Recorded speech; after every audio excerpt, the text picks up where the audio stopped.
LPSA UPSA എക്സാമിന് വേണ്ടി നിങ്ങൾക്ക് എങ്ങനെയാണ് ഒരു 100 ഡേ സ്റ്റഡി പ്ലാൻ ക്രിയേറ്റ് ചെയ്യാൻ സാധിക്കുക?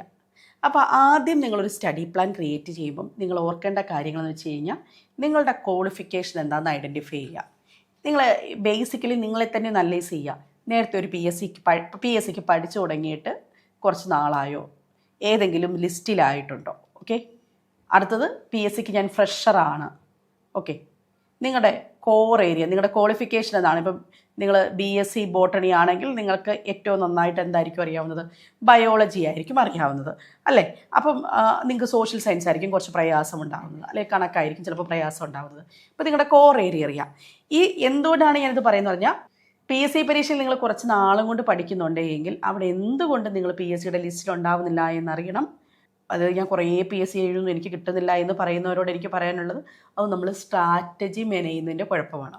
നമ്മൾ എന്തെങ്കിലും GK പഠിച്ചുകൊണ്ട് ഈ പരീക്ഷ ക്ലിയർ ആവത്തില്ല. ഇതിൽ MEMനും സയൻസിനും അതോടൊപ്പം തന്നെ നമ്മുടെ സൈക്കോളജിക്കും ആണ് കൃത്യമായ പ്രാധാന്യം. 75 മാർക്ക് കിട്ടണമെങ്കിൽ ഇത്രയും വിഷയങ്ങൾ നല്ല ഡെപ്തിൽ പഠിച്ചെങ്കിൽ മാത്രമാണ് നിങ്ങൾക്ക് ക്ലിയർ ചെയ്യാൻ സാധിക്കുകയുള്ളൂ. അപ്പോൾ അങ്ങനെ മനസ്സിലാക്കിക്കൊണ്ട് വേണം നിങ്ങൾ ടൈം ടേബിൾ രൂപീകരിക്കാൻ. മിനിമം 3 മുതൽ 5 മണിക്കൂർ വരെ പഠിക്കാൻ ഇൻവെസ്റ്റ് ചെയ്യണം അടുത്ത 100 ദിവസവും. അപ്പോൾ അങ്ങനെ ചെയ്യുമ്പോൾ ഉള്ള ഗുണം എന്താണെന്ന് വെച്ച് കഴിഞ്ഞാൽ, അത് സ്റ്റഡി മെറ്റീരിയൽ കളക്ഷനോ ഒരിക്കലും ആയിരിക്കരുത്, യൂട്യൂബ് വീഡിയോസ് കണ്ടുകൊണ്ടും ആയിരിക്കരുത്. പഠിക്കാൻ വേണ്ടിയാണ് മിനിമം 3 തൊട്ട് 5 മണിക്കൂർ വരെ ഡെയിലി ഇൻവെസ്റ്റ് ചെയ്യേണ്ടത്. മസ്റ്റായിട്ടും വെറുതെ എന്തെങ്കിലും പഠിച്ചാൽ പോരാ, പഠിക്കേണ്ടത് ഓർഡറിൽ പഠിക്കുക. ഇപ്പോൾ കേരള ചരിത്രം നിങ്ങൾക്ക് ഒരു ടോപ്പിക്ക് ചെയ്യുമ്പം, ഇതിപ്പോൾ ഞാൻ ഒരു ടൈം ടേബിൾ ഒരു ദിവസത്തെ കാണിക്കുകയാണ്. MEMലെ ഏതെങ്കിലും ഒരു സബ്ജക്റ്റ് ആഡ് ചെയ്യുക. ഞാൻ ഇന്ന് മാത്സ് ആണ് കൊണ്ടുവന്നിരിക്കുന്നത്. ഇത് എൻ്റെ ക്ലാസ്സിൻ്റെ ഒരു ടൈം ടേബിളാണ്. ആ ക്ലാസ്സിൻ്റെ ടൈം ടേബിളിൽ ഞാൻ ഭിന്നസംഖ്യയാണ് ഉൾപ്പെടുത്തിയിരിക്കുന്നത്.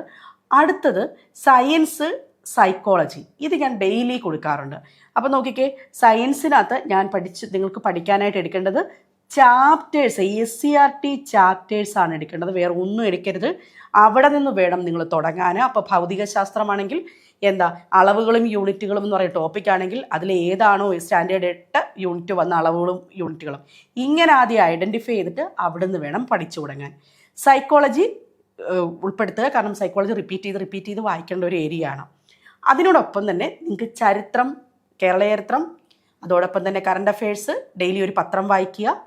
ദെൻ ഏതെങ്കിലും ഒരെണ്ണം ചരിത്രം, കോൺസ്റ്റിറ്റ്യൂഷൻ, എക്കണോമിക്സ്, ഇവയിൽ ഏതെങ്കിലും ഒരു പോർഷൻ പഠിച്ചാൽ മതി. എല്ലാ ദിവസവും എല്ലാം പഠിക്കേണ്ടതില്ല, കാരണം അവിടെ അത്ര മാർക്ക് വെയിറ്റേജേ ഉള്ളൂ.